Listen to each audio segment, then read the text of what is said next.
നിയോഗം പോലെ ജീവിതത്തിലെ ചില പരിചയപ്പെടലുകൾ അല്ലെങ്കിൽ കണ്ടുമുട്ടലുകൾ എന്നൊക്കെ പറയാം. അതിലെ നാടകീയമായ ഒരു ക്ലൈമാക്സും. അങ്ങനെ ഒരു ഹൃദയസ്പർശിയായ അനുഭവമാണ് എൻ്റെ കൂട്ടുകാരൻ എന്നോട് പങ്കുവച്ചത്. ഒരു ബസ് യാത്രയിൽ സഹയാത്രികനായി തൊട്ടടുത്തുണ്ടായിരുന്നതും ഒരു മലയാളി. വിനയത്തോടും ബഹുമാനത്തോടെയും സംഭാഷണം തുടങ്ങി വയ്ക്കുന്ന എൻ്റെ ആ കൂട്ടുകാരൻ ഒരു ചെറു പുഞ്ചിരിയോടെ സഹയാത്രികന് ഒരു ഹായ് ഹലോയും പറഞ്ഞു. ബാങ്കിൻ്റെ ക്രെഡിറ്റ് കാർഡ് വിഭാഗത്തിൽ ജോലി ചെയ്യുന്നു എന്ന് പരിചയപ്പെടുത്തിയ സഹയാത്രികൻ ജോലിയെക്കുറിച്ചും പുതിയ തൊഴിൽ സാധ്യതകളെക്കുറിച്ചും പിന്നെ കുറച്ച് വ്യക്തിവിവരങ്ങളും സംസാരിച്ച് അങ്ങനെ സമയം ചിലവഴിച്ചു ആ യാത്രയിൽ. പിരിയുമ്പോൾ ഫോൺ നമ്പറും വിസിറ്റിംഗ് കാർഡും കൈമാറി കാണാമെന്നൊരു വാക്കോടെ അവർ പിരിയുകയും ചെയ്തു.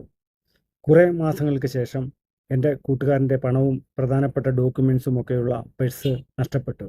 ഭയവും ആശങ്കയും നിറഞ്ഞ നിമിഷങ്ങൾ. നമുക്കറിയാമല്ലോ ആ ഒരു സന്ദർഭം.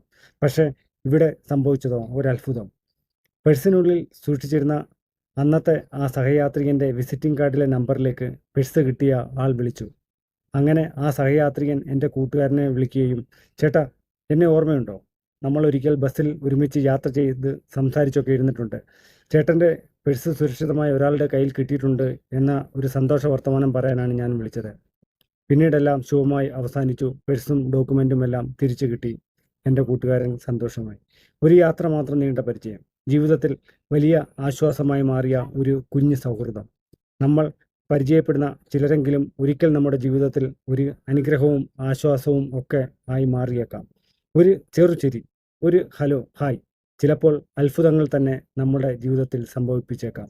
ജീവിതത്തിൽ മറ്റുള്ളവരെ വിലമതിച്ചു കാണേണ്ടതിൻ്റെ ആവശ്യകത ഒരു ചെറുചിരിയോടെ പരിചയപ്പെടാൻ ശ്രമിക്കുകയും ആകാം. ആര് എപ്പോൾ എങ്ങനെ നമുക്കൊരു സഹായഹസ്തമായി മാറുമെന്ന് പറയാനാവില്ലല്ലോ.